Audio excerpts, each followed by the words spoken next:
j'ai pas pu me rendre avec vous et je ferai cette intervention de 20 minutes donc à distance et j'espère que ce sera pour une prochaine fois que je pourrai donc vous accompagner. Et je vais parler de mes travaux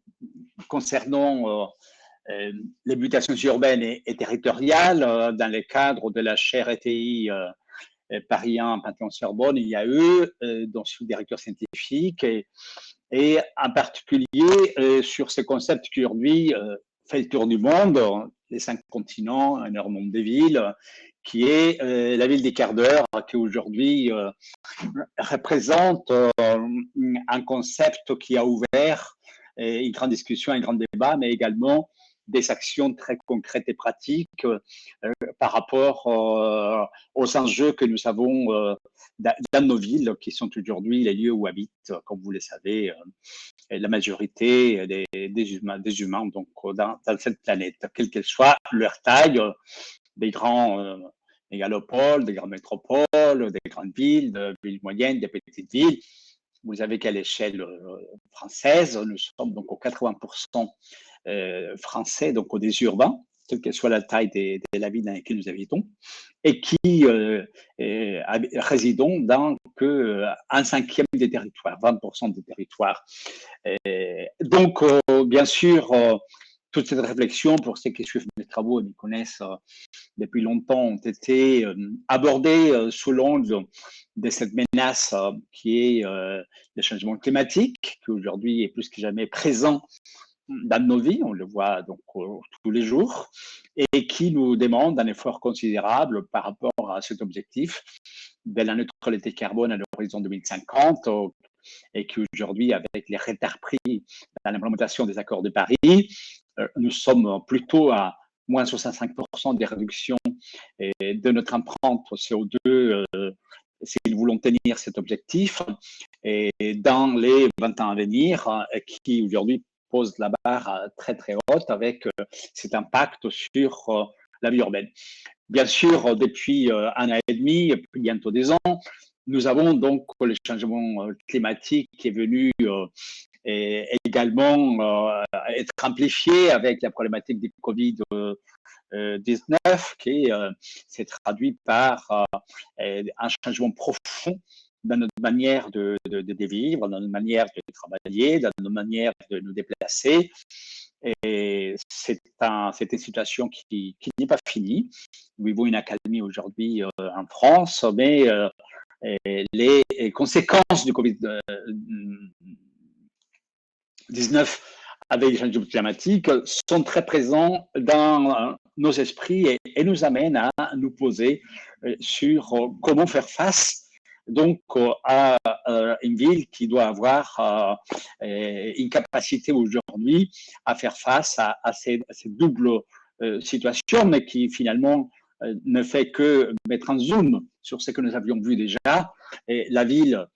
quelle qu'elle soit, partout dans le monde, se présente sous des multiples formes, mais les problématiques que nous avons à gérer, hélas, malheureusement, elles sont communes, donc quelles qu'elles soient les latitudes. Donc, beaucoup des gens m'interrogent, me disent, Carlos, qu'est-ce qui fait que quand ce concept donc, a été popularisé depuis février 2020, il fasse le tour du monde. Bien sûr, le concept n'est pas nouveau, il a retrouvé un moment dans lequel il était visible, puisque la première fois où je parlais de la ville des quarts d'heure, c'était après la COP21, donc on est en train de parler de 2016, et bientôt 5 ans. Et j'avais évoqué à l'époque donc le fait que si nous voulions lutter efficacement par rapport au climat, il fallait donc s'interroger parce que les villes, c'est les principales contributrices aux émissions de CO2, et dans les villes, c'est la mobilité. Vous les avez autour de 27%. Donc, de la mobilité contribue aux émissions de CO2. Et donc, à l'époque, j'avais proposé donc le fait que plutôt que s'attaquer à des mesures techniques, on voit que ce concept de Smart City, dans lequel j'ai été un des pionniers par le rôle de la technologie, est à bout de souffle. Hein. Donc, nous le voyons dans les grands événements mondiaux qu'il y a à Barcelone depuis 10 ans. Donc, et que on ne peut pas vraiment proposer des solutions d'avenir sur des problématiques très très complexes qui sont donc les fondamentaux de la vie urbaine par une vision de ville intelligente, technocratique, technologique, quelle qu'elle soit la puissance du numérique et du digital aujourd'hui.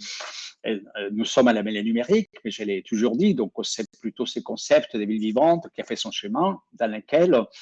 on peut construire un récit des vies. Et si je voulais résumer en un mot pourquoi la ville des quarts d'heure fait le tour du monde et pourquoi aujourd'hui elle est adoptée par des grandes organisations internationales, par des grandes métropoles mondiales, par des grandes villes aujourd'hui qui l'implémentent, c'est parce qu'on a la capacité d'offrir un récit des vies. Et c'est dont nous avons besoin aujourd'hui. Nous avons besoin aujourd'hui des nouveaux récits des vies parce que finalement le Covid a contribué à nous interroger sur les liens que nous entretenons entre l'espace urbain et le temps. C'est les grands bouleversements qui sortent du Covid. Le Covid nous montre en fait que le temps existe, que le temps dans lequel nous vivons jusqu'aujourd'hui, avec l'urbanisme moderne, avec des productivismes, avec l'éloignement des fonctions sociales qui sont remplies effectivement par des distances importantes au travers des moyens de transport. Et donc, il y a une nouvelle relation qui s'est établie. Le temps calendrier n'est pas les seuls. Les Grecs, ils en avaient 3. Ils avaient les temps de la créativité, les kairos, et ils avaient les temps de l'immanence de chacun, de donner un sens à sa vie, qui s'appelle l'aion. Et donc aujourd'hui, en fait, nous retrouvons d'autres notions de temps que nous avions perdues et nous nous interrogeons sur cette ville minérale, sur cette ville donc vouée à la voiture, sur ces voiries qui sont utilisées donc par des transports individuels, un autosolisme et qui enlèvent donc de l'espace public pour tous, mais également sur le moyen de transport que nous avons parfois dans de mauvaises conditions. Et donc en fait, mes travaux ont mis en exergue le fait que, comme le dit Richard Sennett, donc les grands Richard Sennett, qui travaille aujourd'hui avec UN Habitat, et dans la préface de mon dernier livre, Richard, il dit la densité est une vertu et la distance est un vice. Et ça résume bien les problématiques urbaines aujourd'hui. Et la distance est un vice parce qu'elle crée une forte ségrégation, parce qu'elle crée cette séparation, cet isolement, parce qu'elle crée des fractures. Et c'est ce que nous avons vu donc, depuis les années 70. Et donc, nous vivons dans des villes qui sont très, très fracturées et on voit que donc, c'est le long déplacement qui contribue à dégrader la qualité de vie dans des pairs avec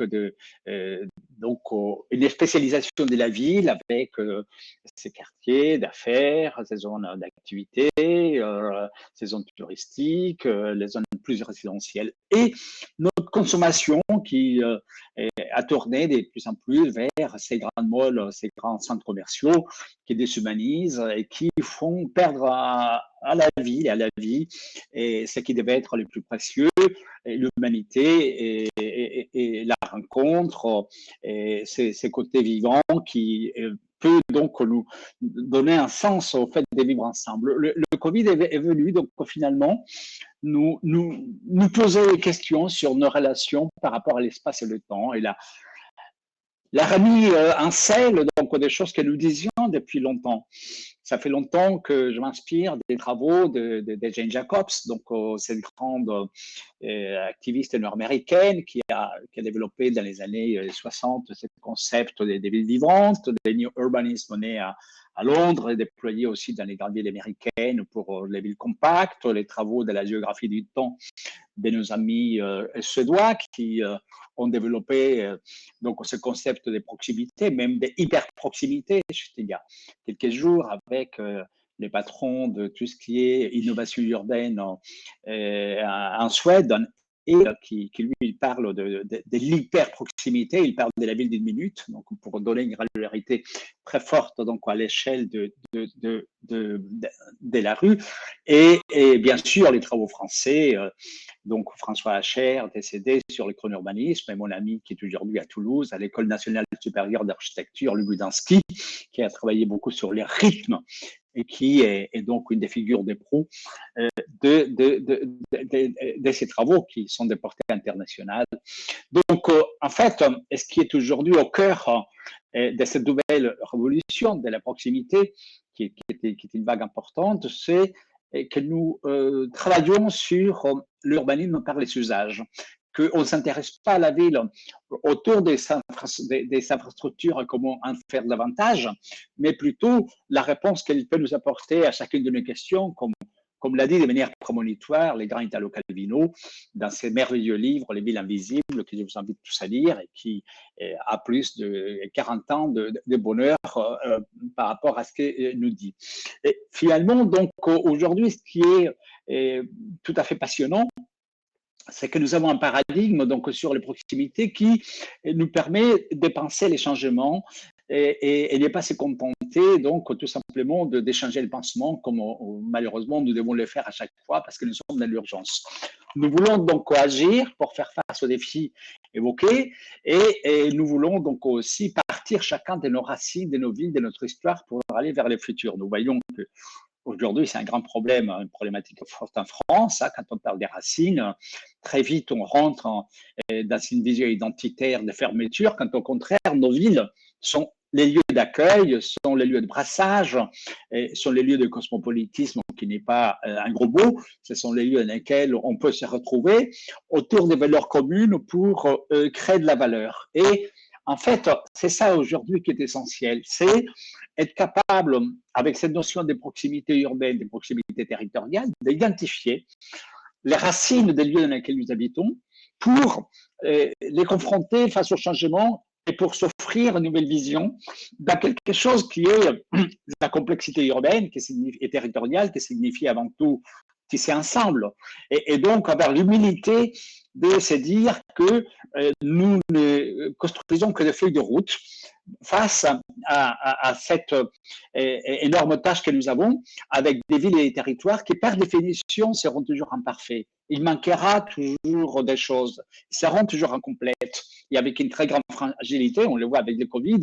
qui nous amène à cette notion de permanence. Cette humilité est importante parce que parfois, nous voulons tout de suite et ce n'est pas possible puisque la ville, il faut la voir comme un organisme vivant qui respire comme nous-mêmes avec notre propre ADN et nous sommes toujours en permanente évolution. L'intelligence, elle est avant tout l'adaptativité et c'est ça qui aujourd'hui est au cœur. Quand nous voulons, avec David Descartes, non seulement construire un récit urbain fédérateur, mais aussi des propositions très concrètes pour ici et maintenant. Dans un monde urbain dans lequel la technologie est omniprésente, la communication, l'hypercommunication, l'instantanéité, mais qui nous demande quand même les belles crayons pour faire des propositions qui nous permettent de voir la vie et la ville avec nos yeux, et pas au travers de nos lentilles. Et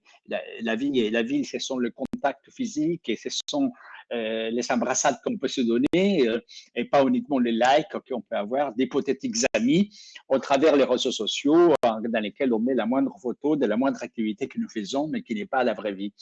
Donc en fait, nous voulons à ce stade aujourd'hui 2021, en sachant qu'on a une décennie des bascules, et proposer un changement majeur. Et nous aspirons donc des objectifs de développement durable de notre grand scientifique franco-marocain Augustin Berg avec l'œcumen entre moi et la terre, donc je dirais entre moi et moi la ville. Et c'est pour ça que la ville de proximité, la ville des cadres, elle s'appuie sur ce qui est le développement durable, parce qu'on dit faire des villes durables, mais c'est quoi la ville durable? Le professeur Mohamed Younous, mon ami, prix Nobel, président honoraire du conseil scientifique de ma chaire, il nous dit le développement durable, c'est la convergence d'écologie par rapport à nos ressources fragiles avec l'économie et la lutte contre la pauvreté et l'impact social positif dans la lutte contre l'exclusion. C'est ça en fait aujourd'hui les triples zéros que lui il préconise, zéro carbone, zéro pauvreté, zéro exclusion. Notre feuille de route avec la ville des proximités, avec la ville des quarts d'heure, avec les territoires de la demi-heure, qui est un concept jumeau pour les moyennes et faibles densités, c'est cette notion donc des triple zéros qui est basée sur la circularité fonctionnelle. Notre rapport scientifique à la communauté internationale qui aujourd'hui est reconnue, il vient surtout du fait que nous avons posé ces concepts de circularité fonctionnelle. Et nous connaissons tous l'économie circulaire, mais en fait, on veut aller au-delà. La circularité fonctionnelle, c'est identifier ce que nous appelons les 6 fonctions sociales urbaines et territoriales qu'on doit privilégier à satisfaire pour avoir des citoyens heureux. Ces 6 fonctions sociales sont habiter dignement, travailler de manière décentralisée en évitant la pendularité, faire ses courses en circuit court, des choses de bonne qualité et accessibles. Et prendre soin de sa santé physique et mentale, et nourrir l'esprit avec l'éducation, la culture, l'apprentissage, et se prélasser avec des loisirs qui soient en lien avec la nature, l'air propre, l'eau de qualité. Et donc, c'est ça, en fait, la ville des quarts d'heure, c'est offrir dans un périmètre d'un quart d'heure, donc qu'on appelle une proximité qui n'est pas tout à fait chez moi, mais qui n'est pas tout à fait très loin, des manières décarbonées à pied ou en vélo, l'accès à ces ressources qui nous permettent de satisfaire nos besoins principaux pour que la mobilité ne soit pas une obligation, mais ça soit un choix. Pour vivre dans une ville maillée, irriguée des services, pour utiliser la data pour explorer la proximité, utiliser la data pour explorer nos services. Basé sur cette notion de nouveaux indicateurs des responsabilités urbaines et territoriales, pour avoir donc 3 indicateurs majeurs des qualités de vie, mon bien-être personnel avec ma famille et les gens que j'aime, ma sociabilité avec mon voisinage qui devient plus vivant et mes collègues de travail pour avoir donc un mode relationnel plus détendu, et bien sûr avec la planète, parce que je ferai des gestes plus moins émetteurs de CO2 et en altérité par rapport aux gens que je ne connais pas. Donc la ville des quarts d'heure, c'est la ville pour tous. C'est une ville qui lutte contre la ségrégation actuelle, contre les fractures. Elle s'appuie donc sur les biens communs, parce que les biens communs, c'est ce qui lui permet d'avoir une ville polycentrique, une ville multipolaire, des territoires multicentriques, des territoires multipolaires, et dans lesquels donc on offre à tous la possibilité d'accéder à ces ressources-là. Le bien commun, il est basé sur les travaux de la prix Nobel Elinor Ostrom, et donc ces travaux qui ont été projetés successivement, donc entre 2009 et 2021, avec la communauté scientifique internationale dont je fais partie, du bien commun vers les communs urbains et des communs urbains sur l'usage des communs urbains, qui est le mieux commun. Et on est retour de penser que les communs urbains, c'est uniquement les services publics. Elinor Ostrom l'a posé depuis le départ, les biens communs, c'est toutes les ressources matérielles ou immatérielles qui appartiennent au secteur public ou au secteur privé, mais qui convergent vers un usage de l'intérêt général et qui peuvent être soustraites à une économie financiarisée et spéculative. C'est ça les biens communs. Et c'est ça que nous voulons donc mettre en exergue pour que la ville des quarts d'heure soit la ville des quarts d'heure de tout le monde, avec ces 4 piliers: écologie, beaucoup moins de CO2, proximité, utiliser plus et mieux toutes les ressources qui sont construites dans la ville, et lutter contre la pendularité. La moyenne, chers amis, aujourd'hui des déplacements de la population active, 70% de la population active se déplace dans la journée, tôt le matin, pour converger, donc tous à peu près en même temps, vers moins de 10% de territoire. Et les soirs, on fait le contraire. La moyenne, chers amis, de l'utilisation des bâtiments dans une ville est entre 30 et 40%. Le reste du temps, le bâtiment est fermé parce qu'il ne sert qu'à une chose. Donc, si vous tournez dans l'autre sens, entre 60 et 70%, un bâtiment est vide. Donc, il peut être très intelligent, le bâtiment. Il peut être au BPOS, il peut avoir des capteurs, il peut avoir tout ce qu'on veut, mais il est fermé parce qu'il ne sert qu'à une chose. C'est pour ça que nous voulons développer les polymorphismes fonctionnels, donc ce qu'on appelle les multi-usages, la modularité, la réversibilité, pour qu'on puisse utiliser plus ce qui existe et mieux. La solidarité, parce qu'il faut créer de nouveaux modèles économiques. La solidarité, ce n'est pas uniquement l'assistance, c'est également développer les liens sociaux, les modèles économiques, relocaliser l'emploi, relocaliser l'activité, développer le commerce, installer des entreprises dans la ville, développer des activités de service, récupérer l'espace public pour tous, s'occuper des personnes les plus fragiles et être en capacité d'avoir plus de démocratie, plus de transparence, plus d'équité des genres. et la participation, parce qu'il faut que la participation citoyenne soit au rendez-vous pour qu'on puisse développer l'urbanisme tactique, l'urbanisme temporaire, l'implication locale, les budgets participatifs, les projets qui vont avec. C'est ça l'ensemble de la ville du quart d'heure. C'est une ville polycentrique, c'est un territoire polycentrique, c'est une gouvernance par le commun, c'est une ville multiservicielle et dans laquelle ces quarts d'heure, quelle que soit la distance entre 100 mètres et 1 kilomètre, soit accessible à tous, mais partout dans la ville. C'est une nouvelle vision de qu'est-ce que c'est la qualité de vie sociétale. On ne peut pas continuer à être axé sur les indicateurs des croissances économiques ou sur la dette, ou sur un PIB qui ne mesure qu'une certaine partie de la valeur. Nous voulons proposer de nouveaux indicateurs pour que cette implémentation offre donc ces 4 aspects majeurs qui font partie de la ville. La densité avec densité organique, parce qu'on confond densité avec promiscuité. La promiscuité est complètement inadmissible. La densité, elle est nécessaire pour pouvoir donc mutualiser. Mais une densité organique, ce qu'on appelle une densité aérée ressentie, avec de la construction en matériaux nobles, éclairage naturel, lumière naturelle, connecteur vert, place pour être à pied, pour être en vélo, des espaces publics qui ne sont pas uniquement en dehors dans la rue, mais également dans les bâtis, donc ce qu'on appelle les espaces publics, donc des R+1, des R+2 et +3, qu'on appelle décalés, la proximité des villes, la proximité pour avoir des activités économiques et des activités sociales, la mixité des usages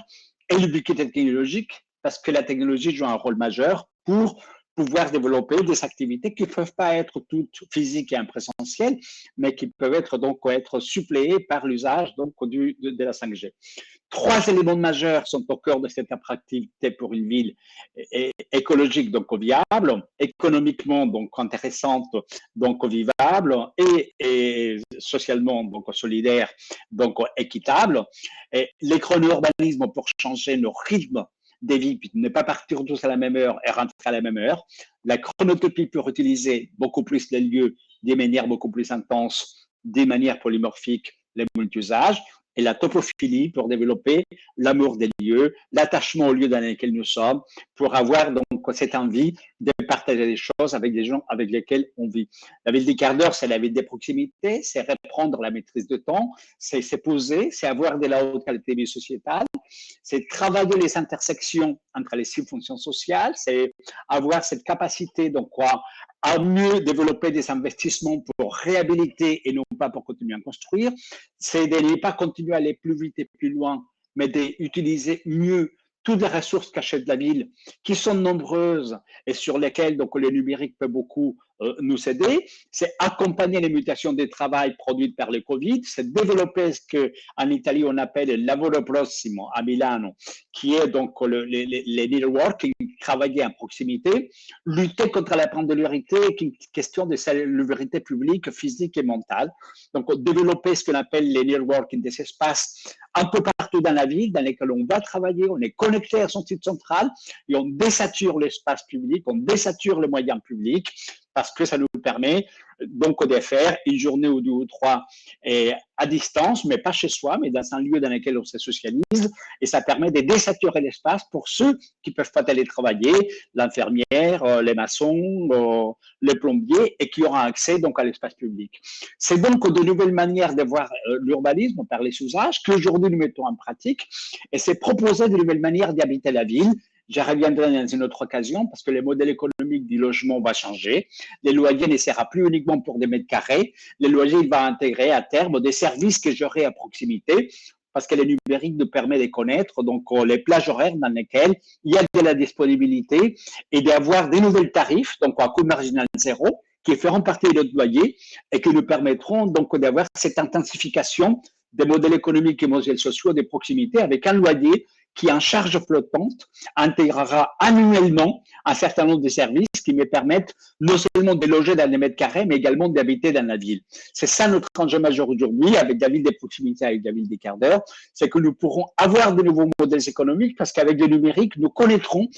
d'une manière intense tout ce qu'il y a à notre côté, tout ce qui est près de nous, comment c'est utilisé, comment c'est sous-utilisé, comment on peut donc à ce moment-là proposer de nouveaux services pour rendre la ville beaucoup plus intense, avoir une connaissance approfondie de tout ce que nous avons, visualiser cette information, visualiser en temps réel donc la présence, l'absence, la fréquentation, avoir des plateformes numériques qui quasiment me permettent de consolider en temps réel ou en temps différé donc cette haute qualité de vie sociétale avec donc les divers services. Vous voyez là la ville de Toulouse modélisée avec nos cartographies dynamiques, donc et avec l'accessibilité à pied, en vélo ou en voiture. Vous avez ici à Toulouse, par exemple,